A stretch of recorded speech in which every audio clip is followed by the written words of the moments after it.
Hello बच्चों, हम क्षेत्रफल, परिमाप और आयतन के इस टॉपिक को आगे कंटिन्यू करेंगे। आज की इस वीडियो में हम देखेंगे घन घनाभ के कुछ प्रश्न, कुछ रिवीजन के तौर पर वर्ग और आयत के प्रश्न देखेंगे।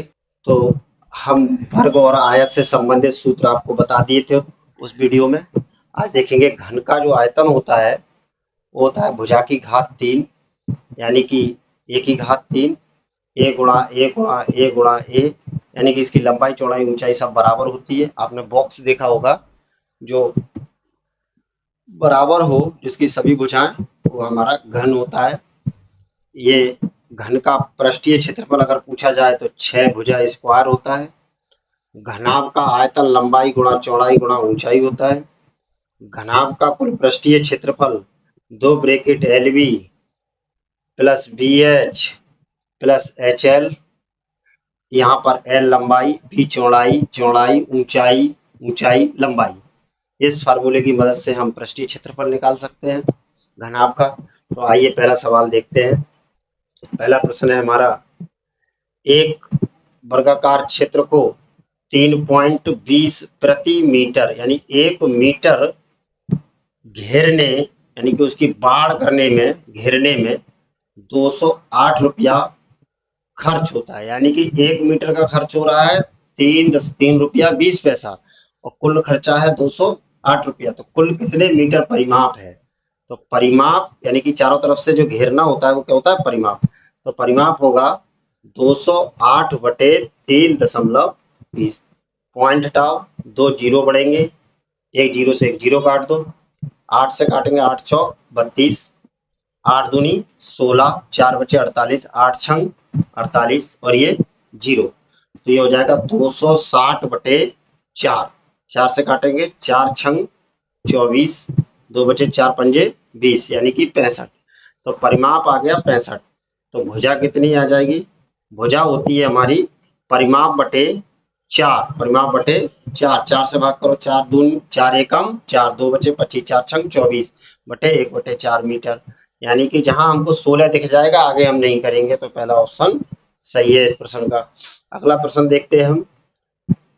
अगला प्रश्न है हमारा, एक वर्ग का क्षेत्रफल 10 एकड़ है, 10 एकड़ है, तो उसका परिमाप बताओ। अब परिमाप गज में दिया है, क्षेत्रफल एकड़ में दिया है। तो 1 एकड़, यहां लिखेंगे 1 एकड़, 1 एकड़ बराबर होता है 4840 वर्ग गज, वर्ग गज। तो 10 एकड़ में कितना वर्ग गज हो जाएगा टोटल? 10 एकड़ में, तो 10 एकड़ की बात करें तो यहाँ वर्ग गज हो जाएंगे 4840 गुणा 10। अच्छा, ये क्षेत्रफल हो जाएगा, तो यानी कि वर्ग है तो ए स्क्वायर, ए स्क्वायर बराबर हो जाएगा 4840 और ये एक और जीरो। अब ए बराबर हो जाएगा, गुणा कर लेंगे तो 484, और ये 2 जीरो का 100 बना देंगे अलग, तो 484 गुणा 100। अब वर्गमूल निकालेंगे तो 484 बेटा 22 का होता है, और 100 का कितना होता है? 10, तो 220 हो गया। तो भुजा आ गई हमारी 220। अब परिमाप की बात करें तो परिमाप होता है 4 गुणा भुजा, तो 4 गुणा 220। तो 4 गुणा 220 कितना हो जाएगा? 880 गज। अच्छा, यहाँ किसी बच्चे को समझ नहीं आया हो तो ये 484 का वर्गमूल 22 होता है, और 2 जीरो हैं अगर एक के आगे, तो 2 जीरो का 1 जीरो, यानी कि 10 आ जाएगा। आगे देखते हैं हम अगला सवाल। अगला सवाल है हमारा, एक वर्ग का क्षेत्रफल 16 सेंटीमीटर, एक वर्ग का क्षेत्रफल 16 सेंटीमीटर लंबाई और 9 सेंटीमीटर चौड़ाई वाले आयत के क्षेत्रफल के बराबर है। तो इस वर्ग का परिमाप बताओ। तो पहले तो वर्ग की जो भुजा निकलेगी, वर्ग का क्षेत्रफल कितना है? वर्ग का क्षेत्रफल है आयत के क्षेत्रफल के बराबर।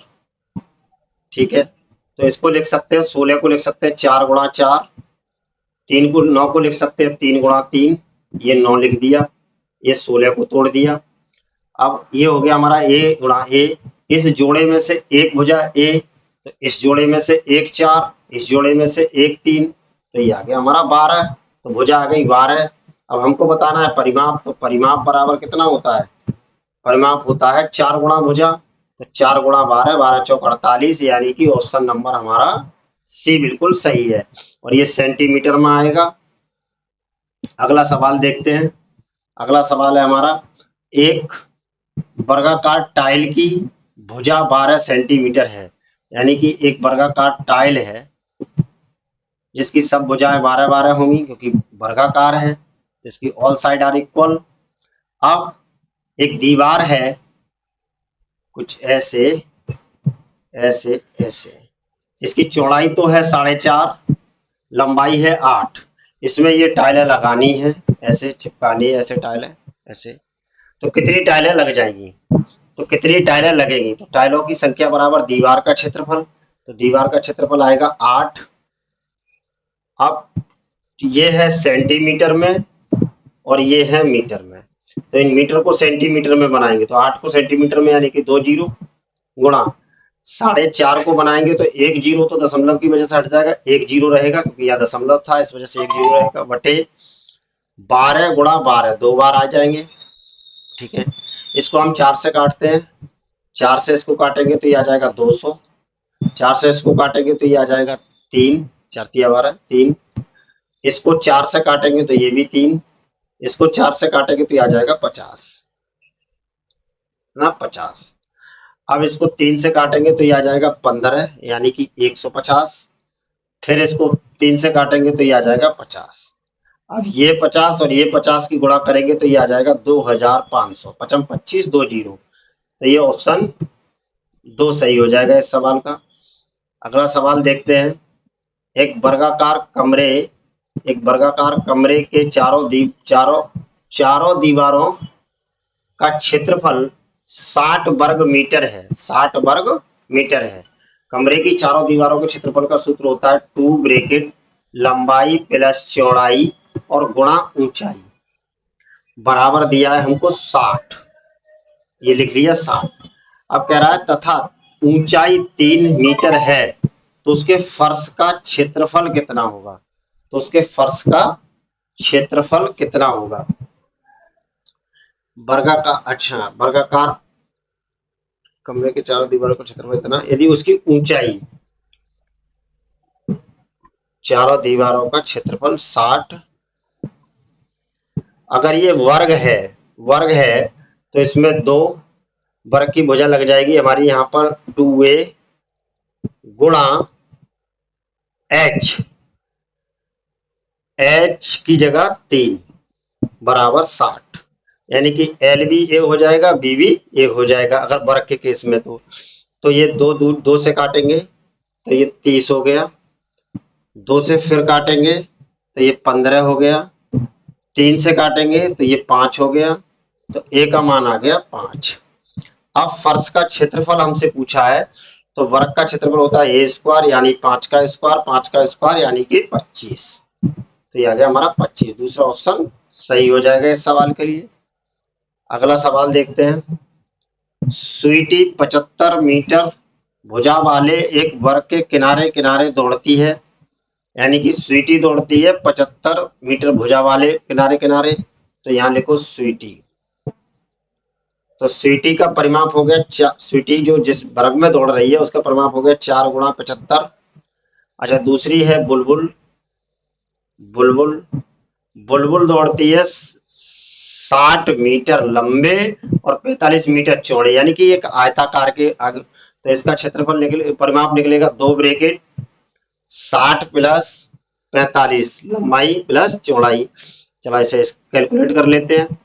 60 और 45 105, तो 2 गुणा 105, तो ये हो गया हमारा 205, यानी कि बुलबुल चलेगी 205 मीटर। स्वीटी कितना चलेगी, 4 पंजे 20 का 0, 4 सत्ते 28 और 2 30, 300 मीटर। अभी बोला कौन कम दूरी तय करता है, कौन कम दूरी, यानी 300 मीटर कम है या 205, 205 कम है, तो कौन कम करता है, बुलबुल। तो आंसर हो जाएगा हमारा 2 बुलबुल।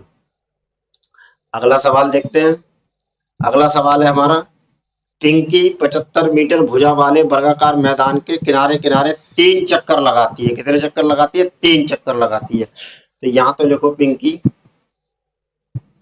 पिंकी 75 मीटर वाले, यानी कि 4 गुणा 75, ये तो हो गया उसका परिमाप, एक चक्कर हो गया। चक्कर लगा रही है 3, 3 से गुणा कर दो, ये तो पिंकी का आ गया।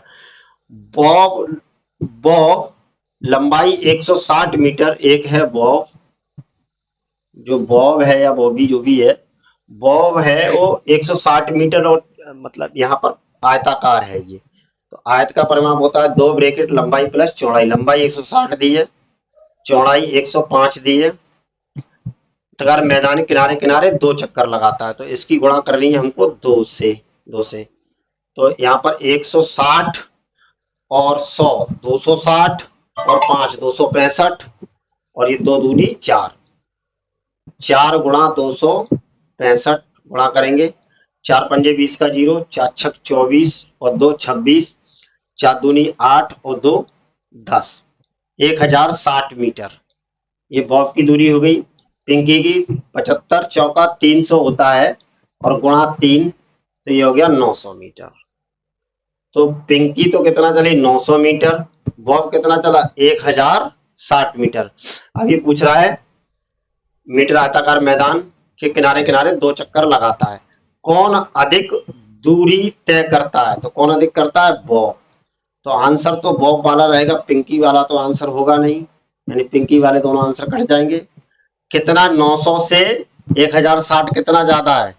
तो 1060 से 900 को घटा देंगे तो 0, 6, 10 में से 160, तो 160 ये तो है नहीं, तो ये ऑप्शन खराब। कौन सा ऑप्शन हो गया? एक सही हो गया, बॉब 160।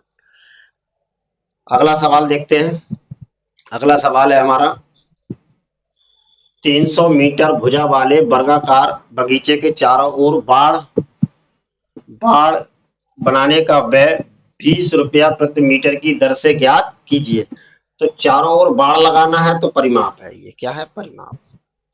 सबसे पहले परिमाप की तरह लिख लेगा हमारा 4 गुणा 300, 4 गुणा भुजा। अब 1 मीटर का कितना जा रहा है? 20, तो 20 से गुणा कर दो इसकी।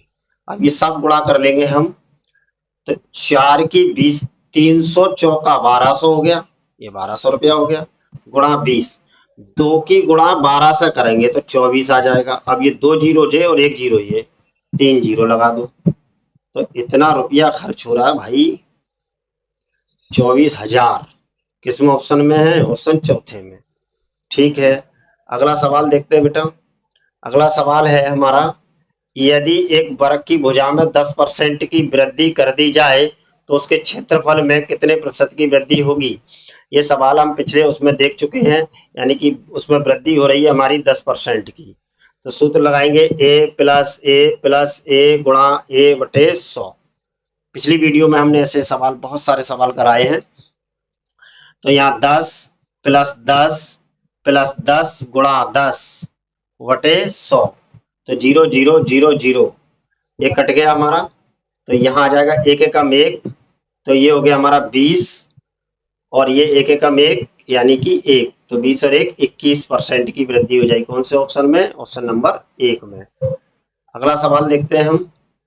अगला सवाल है हमारा, एक कमरा 13 मीटर तो लंबा है बेटा, कमरा है 13 मीटर तो लंबा है, और 11 मीटर चौड़ा है, और 8 मीटर ऊंचा है, तो इसकी दीवारों पर 25 पैसे प्रति वर्ग मीटर की दर से रंग कराने में खर्च क्या आएगा?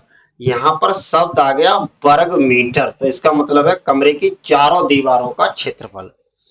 तो कमरे की चारों दीवारों का क्षेत्रफल, चारों दीवारों का क्षेत्रफल बराबर होता है 2 ब्रैकेट L प्लस V और गुणा H। लगाएंगे सूत्र।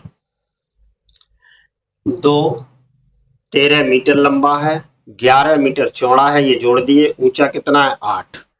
अब पैसा कितना जा रहा है? 25 पैसा जा रहा है। 25 पैसा का मतलब होता है कि 25 पैसा का मतलब होता है 1/4 रुपया, 1/4 रुपया, यानी कि यहाँ पे देख सकते हैं ये 25 पैसा है, तो 1 रुपया में कितने पैसे? 100 पैसे, तो 25 चौका 100, 1/4 रुपया।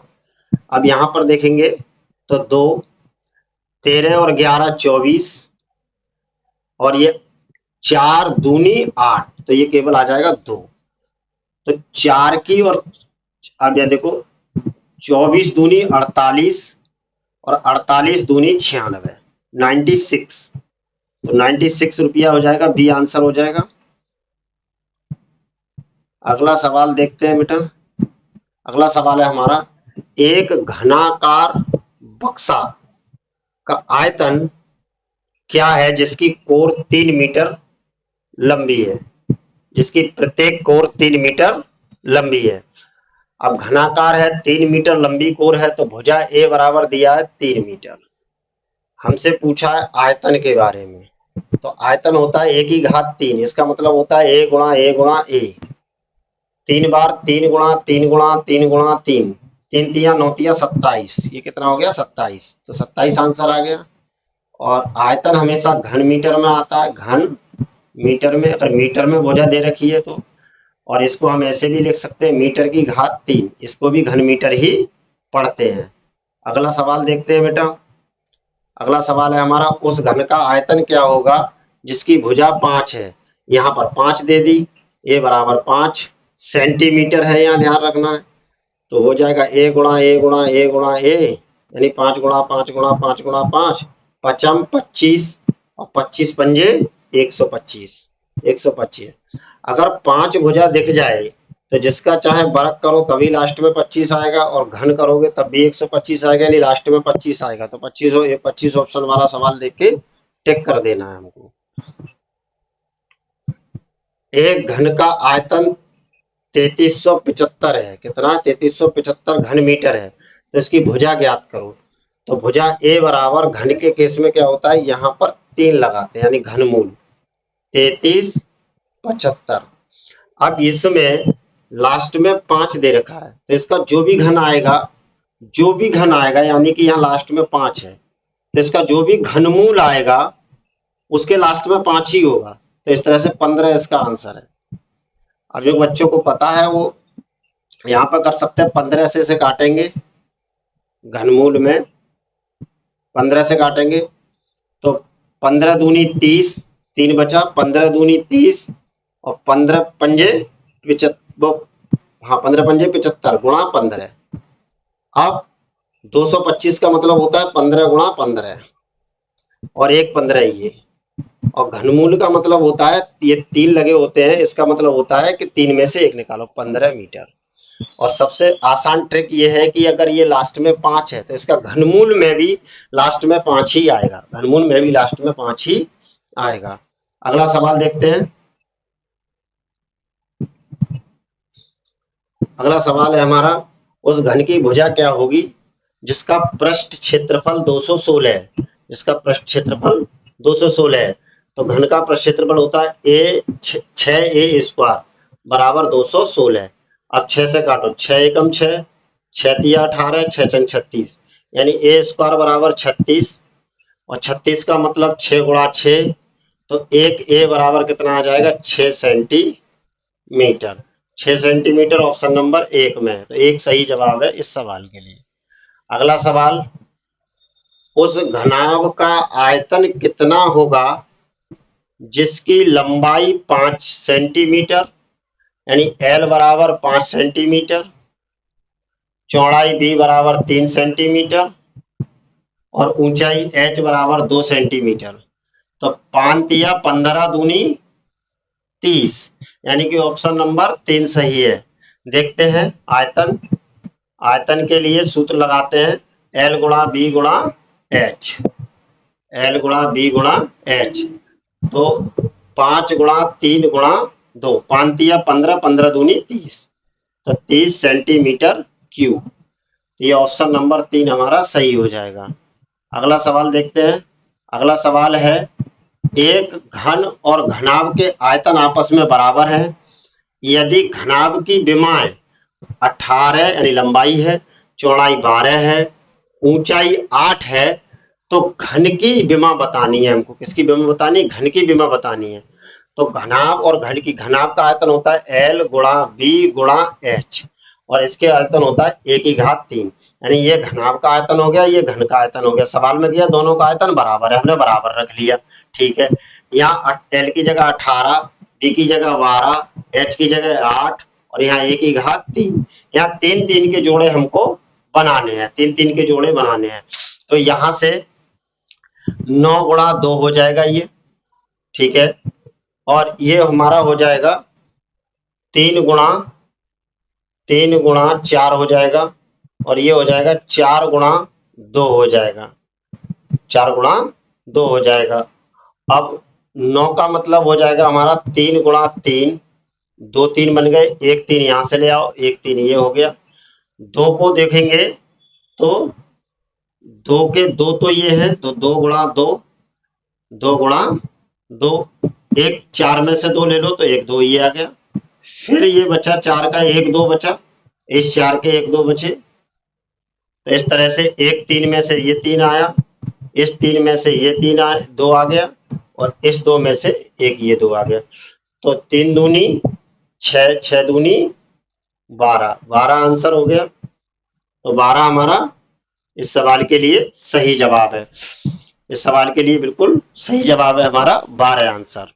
3 सेंटीमीटर, 4 सेंटीमीटर और 5 सेंटीमीटर किनारे के 3 घनों को मिलाकर के एक बड़ा घन बनाया जाता है, तो उसका किनारा कितना होगा, बड़े घन का किनारा कितना होगा। तो बड़े घन का पहले आयतन देखते हैं। तो छोटे घन 3 है, तो तीनों घनों यानी कि पहले घन का आयतन हो जाएगा 3 की पावर 3, दूसरे का हो जाएगा 4 की पावर 3 और तीसरे का हो जाएगा 5 की पावर 3। और बड़े घन की भुजा ए हो गई, तो इसका होगा 1 की घात 3। 3 तिया 9 तिया 27, 4 चौक 16 चौका 64, 55 25 पंजे 125 बराबर 1 की घात 3। ये सबको अगर हम जोड़ेंगे तो ये आएगा 216, 216 बराबर 1 की घात 3, 216 1 की घात 3, 216 का मतलब होता है 6 गुणा 6 गुणा 6 बराबर 1 की घात 3। इसका मतलब ए बराबर 1 6 ले लो, क्योंकि ये 3 ऊपर लगा हुआ है, इसका मतलब है एक ट्रिपलेट में से एक बार 3, तो 6 आंसर इसका हमारा सही जवाब हो जाएगा। 6 आंसर हमारा इसका बिल्कुल सही जवाब हो जाएगा। इसको ऐसे भी कर सकते हैं हम, जैसे अगर हम इसकी ट्रिक से करना चाहते हैं तो हम करेंगे 3 चौक 12, 12 पंजे 60, 12 पंजे 60, तो ये आया 60। 60 के दोनों अंकों को जोड़ा तो कितना आया 6, तो 6 किसका आ रहा है, ये वाला हो गया। ऐसे भी कर सकते हैं हम, डायरेक्ट इस शॉर्टकट ट्रिक से कर सकते हैं। अगला सवाल, पानी की एक टंकी 6 मीटर लंबी है, 4 मीटर चौड़ी है और ये 1/2 यानी 1.5 मीटर ऊंची है। तो इस पानी की टंकी की धारता हमको बतानी है। धारता मतलब उसका आयतन कितना है। तो आयतन होगा L गुणा B गुणा H। L है हमारी 6, B है हमारी 4 मीटर तो 4, H कितना है 1.5, तो ये 1/1/2 को लिख सकते हैं हम 3/2, तो हमने लिख दिया 3/2। तो हम 2 से 2 4 काट देंगे, 2 आ गया, 6 दूनी 12 और 12 तिया 36, 12 तिया 36, यानी कि दूसरा ऑप्शन इस सवाल का सही जवाब है। आगे सवाल देखेंगे। अगला सवाल है, एक फर्श की माप 5 मीटर गुणा 4 मीटर है, यानी कि फर्श है जमीन का, उसका 5 लंबा है 4 चौड़ा है। इस फर्श को ढकने के लिए कितनी टाइल की आवश्यकता होगी यदि एक टाइल की माप 80 सेंटीमीटर और 50 सेंटीमीटर है। इतना ध्यान रखना, ऊपर मीटर है, नीचे टाइल सेंटीमीटर में। तो 5 को सेंटीमीटर बनाया तो 500, इस 5 को सेंटीमीटर बना दिया। इस 4 मीटर को भी सेंटीमीटर बनाएंगे तो ये 400, नीचे सेंटीमीटर नहीं बनाएंगे क्योंकि वो सेंटीमीटर है ही, तो 80 गुणा 50, 0 से 0 0, 2 0 ये कट गए, 4 दूनी 8, 5 से काटोगे इसे होगा 100, 100/2 यानी कि 50। ऑप्शन नंबर 3 बिल्कुल सही है इस सवाल के लिए। अगला सवाल देखेंगे, 20 मीटर लंबी 10 मीटर चौड़ी एक आयताकार टंकी में 2 मीटर ऊंचाई तक पानी है, मतलब 20 गुणा 10 गुणा 2 इतना पानी है। अच्छा, दूसरा हिसाब किताब क्या है, 10 मीटर लंबी 5 मीटर चौड़ी एक दूसरी टंकी है, यानी कि 10 और 5, इसकी गहराई हमसे पूछिए, तो गहराई हमको नहीं पता है। तो पहले देखो 20 दहाई 200, 200 दूनी 400, ये 400 हो गया, ये 50 हो गया। तो 50 को कितने से गुणा करते हैं कि 400 आ जाए? ये 50 हो गया, गुणा 4 है, तो हम 8 से गुणा करेंगे, 50 अट्ठे 400, तो H बराबर हो जाएगा 400 बटे 50, एंड 0 से 0 कट गया, 5 अट्ठे 40, तो ये हमारा आ गया 8 मीटर। 8 मीटर, दोनों साइडें बराबर करनी है। अब देखो पहला यहाँ से आ 20 मीटर लंबी, 10 मीटर चौड़ी और 2 मीटर ऊंची, तो इन सब की 20 दहाई 200, 200 दूनी 400, तो ये तो हमारा आ गया 400। ठीक है, अब इधर 10 पंजे 50, तो ये 50 आ गया, तो 50 को हमें 400 बनाना है, तो 50 अट्ठे 400, तो 8 आ जाएगा आंसर। डायरेक्ट भी कर सकते थे इस सवाल के लिए। अगला सवाल देखते हैं। अगला सवाल है हमारा, एक हौज में 75,000 लीटर जल है, यदि उसकी लंबाई 20 मीटर है और चौड़ाई 15 मीटर हो, तो उसकी ऊंचाई क्या होगी? तो सीधे सीधे ऊंचाई पता नहीं, 75,000 है ये है, तो नीचे देखते हैं हम लोग 20 और 15, 20 और 15 बचा ऊंचाई h, ये इधर आ जाएगी।